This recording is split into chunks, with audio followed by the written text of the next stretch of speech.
Noldan biznes 1 million dollargacha. 3-kun ko'ramiz. Qaro ko'zim badomak eleyay aylanay. Ertalabda zo'r настроенiyada ishni boshladim. Devorda zasipkalarini beton quyiladigan joyiga chiroyli qilib yoyib chiqdim. Soat 12 ga qolib qolmay yoyib tugatib yubordim. Chunki bugun juma-yu, juma ayyomiylar bilan yaxshilab yuvinib, atirlar sepib, og'aynim bilan jumaga bordim.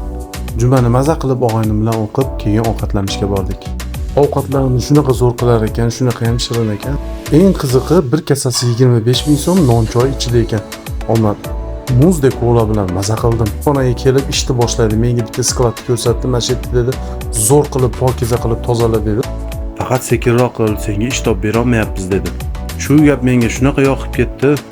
Sekin imillab olib 6 gacha shu yerda shunaqa tozaladim. Ammo lekin akalar chinnidek qilib Spasiba deyishvardi o'zi ham ko'rib. Ichkarisida yana bitta eshigi bor ekan, sekin borib bitta ochsam, ammo bardak ekan. Sekin yopib qo'yardim. Bugunlik kun shuni qilib bir pasda tugab qoldi. Zato shotimiz 400 ming so'm bo'ldi. Akalar, qadrdonlar, ammo yomon padishka qilib qo'yapsizlar ammo. Shunaqa xursand bo'lyapman.